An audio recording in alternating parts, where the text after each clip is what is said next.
As-tu déjà eu l'impression que ta foi vacillait, comme si Dieu était loin, silencieux, alors que tu traverses justement les jours les plus sombres de ta vie? Peut-être que tu pries, mais tu n'entends plus de réponse. Peut-être que tu crois, mais ton cœur est fatigué. Si tu ressens cela, sache que tu n'es pas seul. Le psaume 91 est bien plus qu'un simple texte biblique. C'est un refuge pour les âmes en détresse, un abri pour ceux qui doutent, une lumière pour ceux qui avancent dans l'obscurité.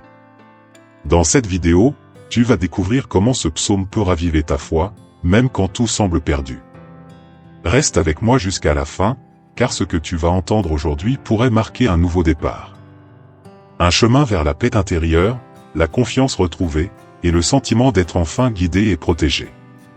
Il arrive un moment dans la vie où, même avec la foi, on se sent vide. Tu continues à prier, mais tu ne ressens plus rien. Tu ouvres la Bible, mais les mots ne réchauffent plus ton cœur comme avant. Peut-être as-tu vécu une perte, une déception, ou un silence qui t'a laissé désorienté. Et tu te demandes alors si Dieu t'écoute encore. Ce type de crise n'est pas rare.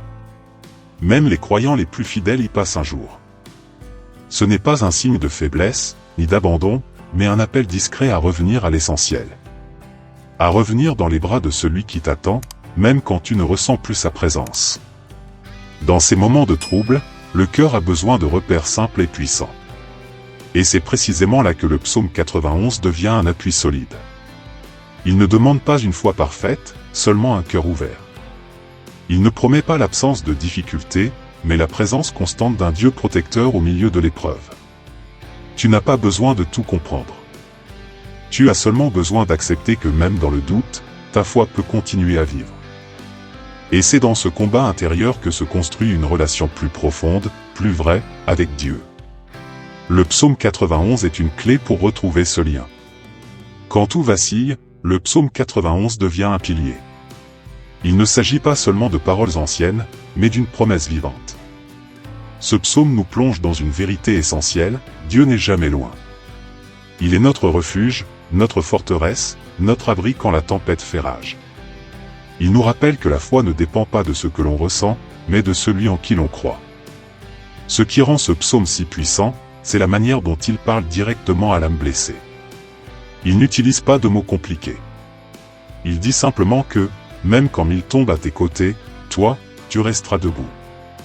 Non pas parce que tu es fort, mais parce que tu es caché sous l'ombre du Très-Haut. Chaque verset est une déclaration de protection. Une arme contre la peur, le doute, le découragement. C'est un rappel que Dieu agit même quand tu ne le vois pas. Que sa fidélité est un bouclier, que ses anges t'accompagnent, que la nuit n'a pas le dernier mot. Lorsque tu lis ce psaume avec un cœur sincère, il devient une conversation. Un dialogue entre ta douleur et la voix de Dieu. Une main tendue dans l'obscurité. Et petit à petit, quelque chose se passe. Tu ne marches plus seul. Tu sens à nouveau cette présence douce, silencieuse mais réelle. La foi commence à se raviver. Pas par magie, mais par la parole. Et c'est là que la transformation commence.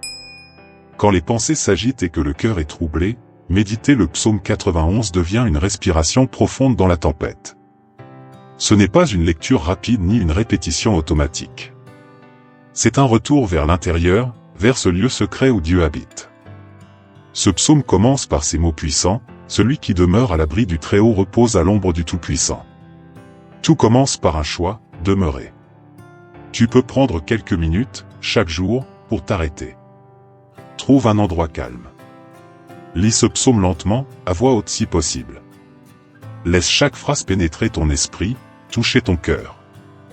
Ferme les yeux. Respire.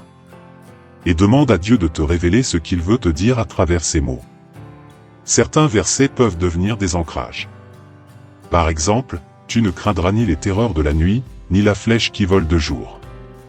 Répète-les dans tes moments d'angoisse.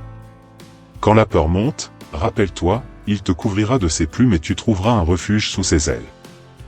Ce n'est pas une recette magique. Mais c'est une discipline qui ramène la paix. Une manière de sortir de la panique pour entrer dans la confiance. Chaque méditation devient une graine de foi plantée dans le sol de tes luttes. Et plus tu pratiques, plus tu ressens. Pas forcément des émotions fortes, mais une stabilité qui revient. Une paix qui s'installe lentement, mais sûrement. Même au milieu du chaos, tu peux reposer sous l'ombre du Très-Haut. Il y a des histoires qui parlent plus fort que les discours. Celles de personnes ordinaires, comme toi, qui ont traversé des nuits sombres et ont retrouvé la lumière en méditant le psaume 91. Ces témoignages montrent que la parole de Dieu n'est pas figée dans le passé, mais agit aujourd'hui encore, dans le silence des douleurs humaines. Une femme, après avoir perdu son emploi et reçu un diagnostic difficile, a commencé à lire le psaume 91 chaque matin. Elle ne cherchait pas un miracle immédiat, juste un peu de paix pour affronter la journée. Peu à peu, sa peur s'est transformée en courage. Elle a retrouvé la force de se relever, de croire à nouveau que sa vie avait un sens. Un jeune homme, en pleine crise existentielle, ne savait plus s'il croyait vraiment. C'est en récitant ce psaume qu'il a senti, pour la première fois depuis longtemps, une présence qui le dépassait. Il a compris que la foi ne revient pas d'un seul coup, mais qu'elle renaît quand on se sent à nouveau vu et protégé. Ces récits ne sont pas des contes. Ils sont la preuve que Dieu agit discrètement, mais puissamment, dans ceux qui lui ouvrent leur cœur. Le psaume 91 devient alors plus qu'un texte, il devient une rencontre. Reconstruire sa foi, ce n'est pas revenir en arrière, mais avancer différemment. C'est accepter que la confiance a été brisée, que les questions ont pris plus de place que les certitudes. Mais c'est aussi croire que Dieu ne rejette pas un cœur blessé.